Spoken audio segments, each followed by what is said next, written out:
really excited about this series, you guys. I don't think you know how much I love the original Charmed. I am your girl, Talisa Rae. What's up? How you doing, Ray of Sunshines? We are now going to review Charmed Rebooted 2018. If it's your first time visiting my channel, what up though? Go ahead, click the red subscribe button to become a Ray of Sunshine. And you are going to want to see when I upload these videos. So click the notification bell so you don't miss not a single review. So yes, I got excited and beside myself. So we are reviewing Charmed, Reloaded, Rebooted, Revisited, Revived, renewed, whatever, that's the one we did. Reunited, I don't know. And I'm excited about it because I am a true Charmed fan, okay? Fan, not with the ED. I am a true Charmed fan, okay? I still watch Charmed in the mornings on the Turner Network television station, TNT, at about 4 o'clock in the morning. There's normally 2 that comes on back to back and then reruns of Supernatural. I hope they don't take that off because of the new Rebooted, because I still love that. I love the original characters. I loved Prue, played by Shannon Doherty, who had telekinesis. I loved Piper, who was played by Holly Marie Combs, who had the power of freeze, and Phoebe, who is Alyssa Milano, who had premonitions. That was the weakest power. Then later on came Paige, played by Rose McGowan, who was a white lighter and was good with potions and whatnot. So she was half white lighter. I could have did without Paige, but listen, she was part of it. And all of those I still watched because I was a true fan. I mean, I am a true fan. Things that I found very similar that I was glad to see that they kept like the original adaptation was that one, they were 3 sisters, all with the same first letter of their name. In this instance, it was M in the new episodes. You had Macy, the oldest sister, who came from a different relationship. I believe her name is Madeline somebody. I don't know. Then you have Mel, who is played by Melanie Diaz. Let me back up. Macy also has the same power as her previous counterpart, Prue, of telekinesis. Then you have Mel, played by Melanie Diaz, who has the power of freeze, just like Piper. And then the third sister, the baby sister, is Maggie, who is played by Sarah Jeffries. And she actually has a better power than Phoebe, because I hated that all Phoebe did was have really strong premonitions and psychic abilities, right? And she was a kick-ass, badass superhero for a woman, right? So the upgrade to that is Maggie can read your mind. So I did like that, but she is also still going to be badass, superpower, superwoman, Wonder Woman type athleticism, type fighting skills, okay? Yeah, all of that. We got a little bit of a glimpse of it in one of the fighting scenes, or one of the vanquishing scenes. That's the better word for it. In addition, I like that they kept the Book of Shadows, and that the Book of Shadows was upstairs in the attic in a house that felt very much magical, very majestic, very ethereal. I liked the feel of the home, that it was, warm and cozy, but it felt very also eclectic, right? Like if you were to think of a witch, you would think that they would have eclectic things in their house, that they would have things from different eras, and you would think that. At least that's how it is in my mind, so charge it to my head and not my heart. But that felt very true to form of the original Charmed series. In addition, they still have a white lighter. This time the white lighter might be a little shady. The mama with the Ouija board said don't trust him. Now, is that the mother with the Ouija board? I'm getting beside myself. But Harry is their white lighter. Same premise. He is there to help guide and protect the 3 witches. Are they still Hallowell sisters? Did their name change? Y'all let me know down below in the comments, because I cannot remember what their names were. In addition, I like that they made reference to the source, which is the source of all evil, and that there were 3 sign to the apocalypse, and they read them off to us, which were the same ones from the original. If I remember, if I'm wrong, charge it to my head. But the source was definitely one of them, and so was and I didn't write it down.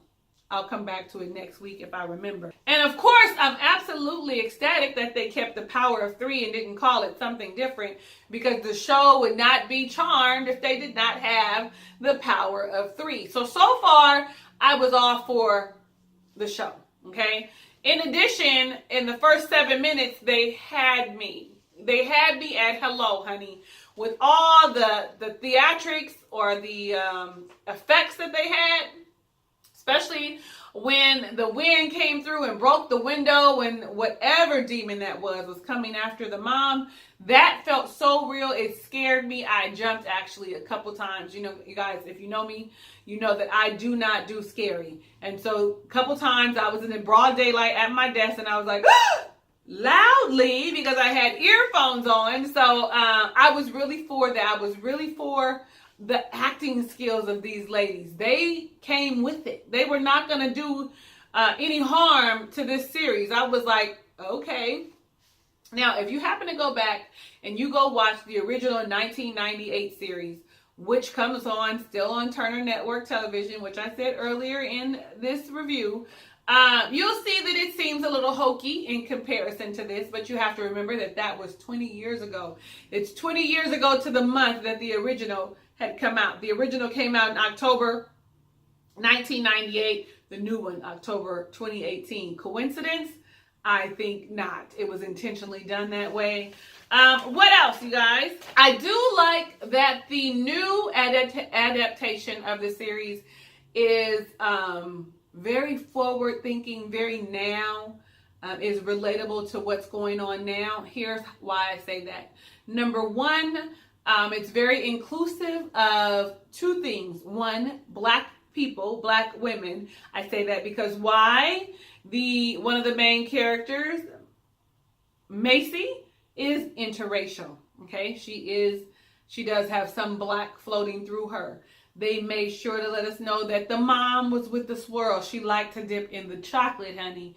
But unfortunately, I'm sure we're going to find out that the dad found out that the mom was a witch, and he could not have that for his child. He needed to protect her. He did not want her to be brought up as a witch learning that kind of craft.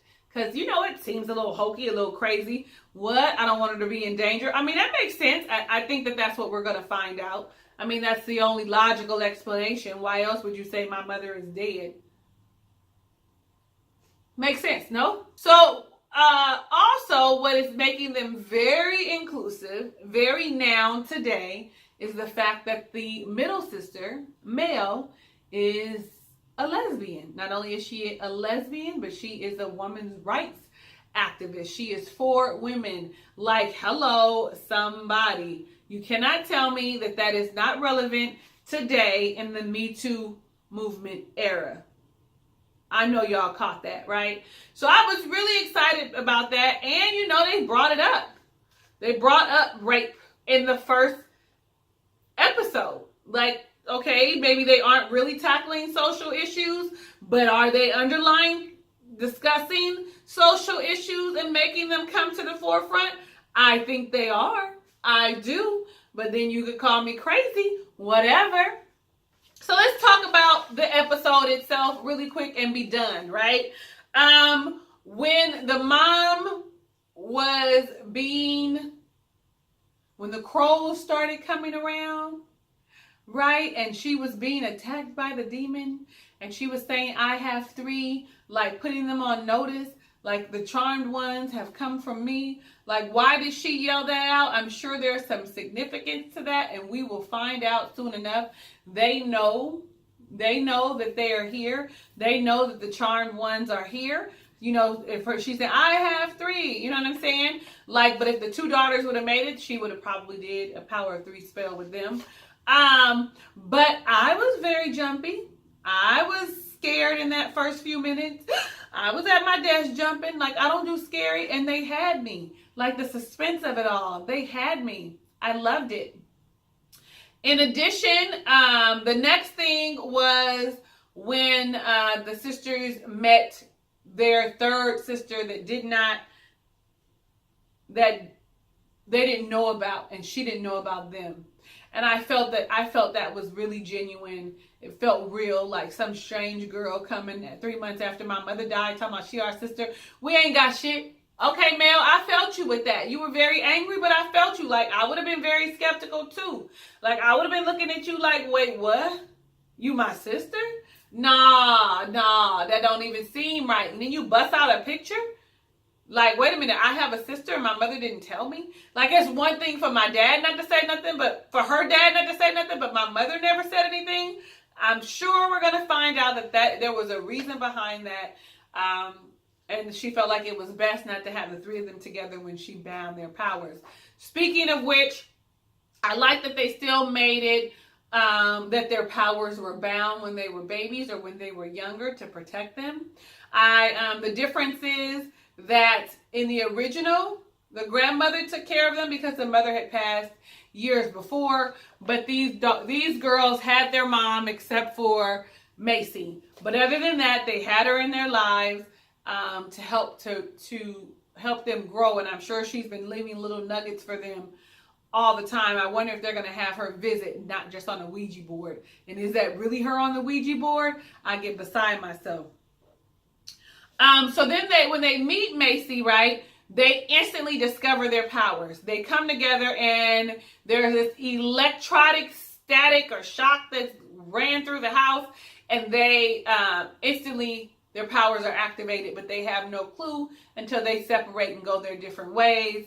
Maggie ends up finding hers out while she's in the middle of rush, hearing people's voice, hearing what people are saying, and she's thinking they're saying it out loud, and so she repeats it. I'm all like, okay, that's weird. You know their mouth ain't moving and you hearing that. You shouldn't have said nothing because you would have thought you was crazy.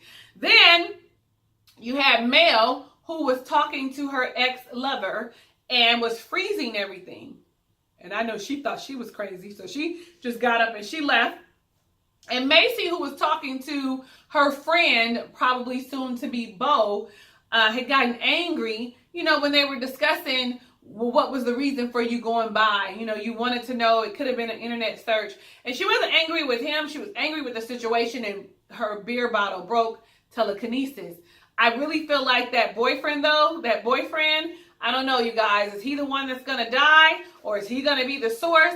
Like, I need to know where he's going to fall in this, because they have introduced him way too early for him not to have a really huge role. They're already building what their relationship is going to be like, cultivating that, like getting us attached to him. So you guys let me know what you think down below. When they met Harry the White Lighter, when she saw him in the hallway of the college, I was like, there's something about him. It didn't feel bad, but there was something about him, and I couldn't put my finger on it. And Harry ended up being their white lighter and telling them who they were and telling them what the ultimatum was, who they are, what their options were, etc., etc. So I was glad to see the white lighter still there. I think I might have said that earlier on, but whatever.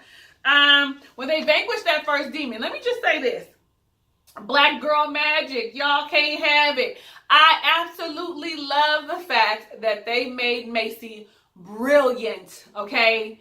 Eggheady, intelligent, full of knowledge and wisdom and understanding and applied knowledge, and not only applied knowledge, but in science and in math. Well, really kind of science, but science and math go hand in hand, so you have to be brilliant, so that we could go ahead and just nix any farces that women can't be scientifically intelligent. And not only that, she's black, so I'm going to just be like, toot, tell the truth, because really, we know a whole lot of shit. We're capable of doing a lot of stuff. Yes, I am for my people, but not against yours, okay? Understand that. And so I was really glad to see that she used her brain and realized that baking soda would kill the demon when they found him. And I also liked that they didn't kill him, like when they threw the baking soda, that the demon came out, right? Versus getting blown up in the person's body, or being like supernatural blown up in the person's body. I'm so glad because that love interest between Maggie and him will continue, and we'll get to see how that blossoms. And is she going to tell him? I think he might be the first one of their love interests to find out that they're witches. Like, I really feel like that because he actually absolutely loves her. That whole fucking demon dog in the woods scared the shit out of me too. I'm here to tell you, I thought that was going to be their familiar, but it was a demon dog. That sister moment had me tear up. The fact that they showed them being inclusive and finding out that she was alone and that you're no longer alone. You're our sister. We're, just it moved me. It had me to tears a little bit. And again, we saw her use her brain to discover that the demon they killed was not the demon that killed their mother, but it was a different kind of demon because of the crows and the coldness. And she realized that, oh, that's something scientific, like hot ice or some shit. That's in my mind. As you can see, I'm not sciencey, and no, that's not a word. But I want to say that whole special effects that they had for vanquishing Professor Thane. First off, when I first saw Professor Thane, he played the hell out of his character because it felt spooky and creepy and ill-gotten, like he had ulterior motives. I felt that in my spirit when I saw him. And so he acted the hell out of his little Professor Thane, 15 minutes of fame, right? I loved it. I also love the fact that they used the power of 3 and used her telekinesis power to bring them together. And she chanted the spell to get rid of him. Now, what I did not like is the fact that Professor Thane in his true form looked like the White King from Game of Thrones. I felt like that was a ripoff. I also felt like maybe that was too far. It was too gimmicky, too costumey, too superhero villain-ish. You know what I'm saying? I need them to scale that back just a little bit for me. But they also revealed that he wasn't the one that killed their mother. Because the source is coming. The source is coming. That's pretty much it in a nutshell. I talked way much longer than I wanted to. Way longer than I actually felt like I should have. But I wanted to give you some background on the original and how I felt about the new characters and the similarities and what was relevant and blase. I feel like this is going to be a really great series. Do you believe it's going to be a good series? Are you in agreement with me? Let me know down below in the comments. Let me know if you're going to be with me for reviewing this. If you're not, it's okay because I'm going to be on here reviewing it and maybe we'll get some new people come in and like this show with us. I am your girl, Talisa Rae. Thank you so much for watching Charmed Rebooted 2018 Season 1, Episode 1. Hugs and kisses and lots of love. I'll see you on the next video.